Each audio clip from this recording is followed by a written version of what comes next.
Booster son cerveau grâce à l'alimentation. Bonjour, vous êtes bien sur Réveiller votre vie. Donc, on voit tout de suite tous ces aliments. Alors, je sais qu'il y a les épinards qui... alors, j'ai lu ça quelque part un jour, que ça aidait au niveau des neurones. Ça favorise aussi la circulation sanguine au niveau cérébral. Et après, il y a aussi, alors je vous ai déjà dit que le cerveau a besoin de glucides. Et dans les glucides, il vaut mieux prendre des céréales donc complètes. Et c'est mieux quand elles sont cuites al dente. D'ailleurs, c'est comme ça que je les préfère. Mais vous avez aussi tout ce qui est légumineuse, les haricots secs, les pois chiches, les lentilles, etc. Donc voilà, votre cerveau a besoin de sucre, mais plutôt de sucre lent, pas de sucre... parce que voilà, j'avais un ami qui buvait du coca, parce qu'il me disait, voilà, il faut que je réfléchisse, il faut que je me concentre, voilà, c'est n'importe quoi. Plutôt donc des légumineuses et des céréales complètes, bio. Ensuite, il y a les bananes qui sont riches en magnésium, qui vont aider aussi à la transmission des influx nerveux. Je vais y arriver.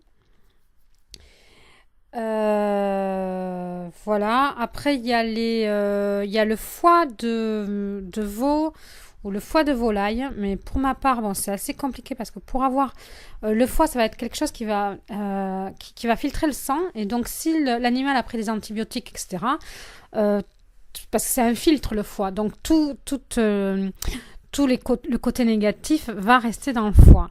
Alors, il est préférable de prendre plutôt de la levure diététique, vous voyez, c'est de la levure de bière, ou de manger de la viande de bœuf et de la viande de bœuf de bonne qualité pour avoir les vitamines qui oxygènent l'organisme et qui apporteront le fer nécessaire pour le mental. Donc, ou alors, si vous savez très bien d'où vient votre foie de veau, vous pouvez prendre du foie de veau si vous avez un petit fournisseur, enfin, moi j'en ai un petit exploitant qui a ses propres animaux. Je sais très bien que c'est ses propres animaux qui l'amènent à l'abattoir, c'est pas... Et des animaux qui se baladent dans la verdure et qui mangent du verre. Après, vous avez évidemment tout ce qui est poisson gras. Alors, je vous en parle souvent, des poissons gras, que moi, j'ai du pâté de sardines que j'adore le soir. Ça me calme le cerveau et en même temps, ça donne des oméga 3. Vous avez le saumon, si le saumon, pour qu'il soit de qualité, je pense que je l'ai déjà dit aussi, il ne faut pas que les nervures blanches soient épaisses. Moins on voit les nervures blanches, mieux c'est. Plus c'est un orange foncé, plus le saumon est de meilleure qualité. Et vous avez aussi le maquereau, que j'ai appris récemment, que le maquereau avait moins de polluants au mercure. Je ne sais pas pourquoi, parce que le maquereau, c'est quand même assez grand, mais... Qui a moins de polluants. Les sardines, ça c'est sûr. Et puis le saumon, il est préférable de le prendre vraiment de qualité. Chez le poissonnier et en label chez le poissonnier. Il paraît que donc c'est riche en oméga 3 et il paraît que les carences, c'est prouvé que les carences en oméga 3 seraient à l'origine des troubles, des fonctions intellectuelles et des troubles de la mémoire. Si vous êtes végétarien, vous remplacez les oméga 3 par des noix. Alors, je vous ai déjà dit, les noix, ça ressemble au cerveau. Il faudrait manger... Alors, je m'en fais des cures de noix. Une noix tous les matins, 1 à 2 noix tous les matins. Vous pouvez aussi utiliser l'huile de noix, qui sera très riche. Mais voilà, il ne faut pas la cuire. Pour moi, à mon souvenir, l'huile de noix, il ne faut pas la cuire. Vous en servez juste comme assaisonnement.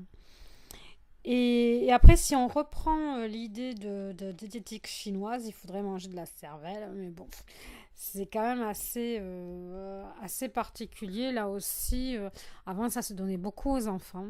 J'ai connu ça, des mamies qui donnaient ça à leur petit-fils, de la cervelle d'agneau, des choses comme ça, à faire bouillir. Voilà, en diététique chinoise, on va aller chercher. Mais alors voilà, il faudrait savoir est-ce qu'un agneau c'est vraiment très intelligent pour prendre, si on suit la philosophie chinoise, est-ce un agneau c'est très intelligent ou pas. Bon. Ensuite, vous avez aussi autre chose, l'avocat qui est riche en vitamine E, qui est un antioxydant et qui protégera les tissus graisseux du cerveau et qui protégera contre le vieillissement. Pensez aussi aux noix et aux noisettes. Par contre, l'avocat, alors j'ai lu ça dans un livre hier soir. C'est le livre qui s'appelle... Bon, écoutez, je mettrai sous le descriptif le nom exact du livre. C'était la méthode, je ne sais plus, je l'ai rangé le livre, je ne le vois pas sur... C'est un livre qui explique que finalement, quand vous mangez des avocats, des choses comme ça qui viennent du soleil, il vaut mieux les manger en période justement de soleil, puisque ce n'est pas quelque chose de local. C'est quelque chose qui a... Voilà, des fruits et des légumes qui sont du soleil, il faut les manger en été, quoi. Donc ça serait une aberration parce que souvent à Noël on a des fruits exotiques, on trouve ça dans les grandes surfaces, des tas de fruits exotiques, des mangues, des tas de choses comme ça. Et donc dans ce livre là j'ai lu que c'était une aberration parce qu'après ça fait des maladies. Alors écoutez, je vous l'écrirai sous le descriptif parce que je ne veux pas dire de bêtises. Je vous ferai un petit descriptif sur ça, je vous écrirai clairement ce que j'ai lu hier sur ça. Voilà, vous pouvez liker la vidéo, vous pouvez vous abonner, il y a une playlist sur la nutrition et puis des conseils de lecture et aussi vous trouverez mes e-books en lien sous les vidéos de nutrition parce que j'ai fait des e-books de nutrition qui vont se finir qui vont se finir prochainement. À bientôt sur Réveillez votre vie. Au revoir, prenez soin de vous.